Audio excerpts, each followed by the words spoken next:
menjelang memasuki masa Natal ini, kita juga didahului dengan kegiatan besar, kegiatan negara, dan kegiatan ini telah selesai dengan pada tanggal 16 dilakukan rapat rekapitulasi hasil pilkada oleh KPU, diawasi oleh Bawaslu dan disaksikan oleh para saksi dan telah menetapkan hasilnya. Maka saya minta kepada kita semua, juga kepada masyarakat, biarkan semua proses ini berjalan sesuai dengan koridor yang ada, sesuai dengan mekanisme administrasi negara yang ada, dan sampai dengan saat sekarang belum ada ditetapkannya bupati terpilih yang dilaksanakan oleh KPU. Yang ada baru rekapitulasi hasil, jadi belum ada bupati terpilih. Bupati terpilihnya akan ada setelah melalui mekanisme yang berlaku. Saya harus menjelaskan supaya mendapat pemahaman yang sama bahwa setelah dilakukan rekapitulasi hasil oleh KPU, maka dalam waktu 3 hari sejak penetapan rekapitulasinya akan mendapatkan clearance, yaitu mendapatkan berita dari Mahkamah Konstitusi apakah ada sengketa mengenai pilkada ini atau tidak. Kalau tidak ada, maka KPU akan menetapkan bupati terpilih untuk periode 2021-2026. Tetapi kalau ada sengketa, maka belum ada bupati terpilih. Saya ulangi lagi, belum ada bupati terpilih. Bupati terpilih akan ada setelah ada keputusan pengadilan yang dilakukan oleh Mahkamah Konstitusi, dan keputusan yang dilakukan oleh Mahkamah Konstitusi itu adalah final dan mengikat. Setelah itu baru KPU akan menetapkan bupati terpilih, selanjutnya diproses untuk diresmikan oleh negara, yaitu ditetapkan oleh Bapak Menteri Dalam Negeri atas nama Presiden. Kemudian untuk memberitahukan kepada gubernur untuk melantik kepala daerah yang telah diresmikan oleh gubernur. Inilah mekanismenya.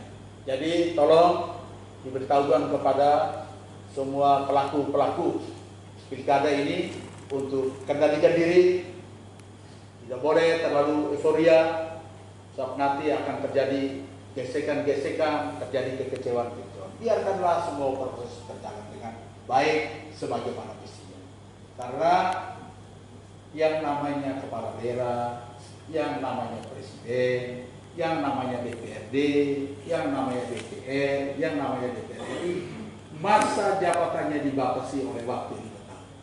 Suka atau tidak suka, senang atau tidak senang, mau bertahan atau tidak bertahan, pada waktunya habis kita harus turun.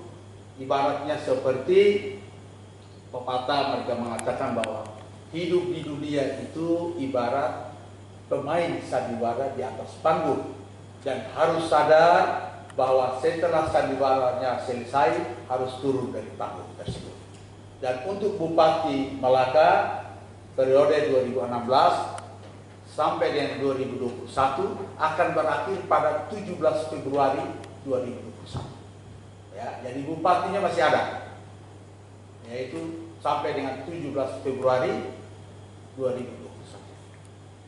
Apabila ada sengketa, maka keputusan sengketanya menurut peraturan Mahkamah Konstitusi nomor 7 tahun 2020 tentang jadwal tahapan penyelesaian perkara pilkada ini, pada minggu ketiga Maret itu baru ada keputusannya. Jadi mungkin Pak Ketua, Bapak dan Ibu Ketua DPRD, mungkin kita akan ada lagi penjabat bupati, karena kalau 17 Februari nanti masa jabatan bupati 2016-2021 sudah berakhir, pasti akan ditunjuk pejabat yang melaksanakan tugas sebagai bupati sampai dengan ditetapkannya bupati definitif oleh negara dan dilantik oleh Bapak Gubernur. Jadi masa ini bisa sampai bulan Juni, mungkin pelantikannya pada bulan Juni.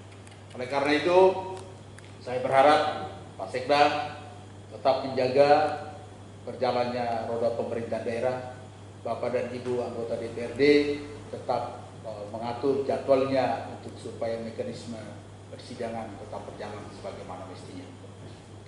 Bapak dan Ibu yang saya hormati, dan untuk itu maka kita harus bersama-sama memberitahu kepada rakyat supaya tidak boleh ada lagi gesekan di sana sini, ya, karena proses ini sudah selesai. Biarkanlah rakyat bekerja menurut DPR kerja tugasnya, bupati dan jajaran kerja tugasnya, rakyat kerja tugasnya. Karena bagaimanapun juga kita semua harus bekerja untuk membangun daerah ini. Oleh karena itu, saya meminta dan berharap biarkanlah semua berjalan menurut mekanismenya yang dalam ilmu administrasi negara dikatakan bahwa biarkanlah semua berjalan menurut koridor norma, standar, prosedur dan kriteria tentang proses pemerintahan ini. Bapak dan Ibu yang kami hormati, berkenaan dengan itu maka saya ingin menyampaikan beberapa hal. Yang pertama, terima kasih kepada Dr. Mese,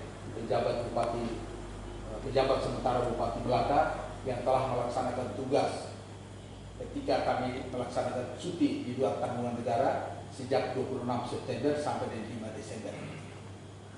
Dan beliau saya anggap bersama dengan DPRD telah menjalankan tugas dengan baik karena telah menyelesaikan APBD perubahannya, kemudian telah membahas APBD 2021. Ini luar biasa. Kita harus tepuk tangan untuk Bapak dan Ibu, terutama Bapak dan Ibu anggota DPRD Kabupaten Melaka.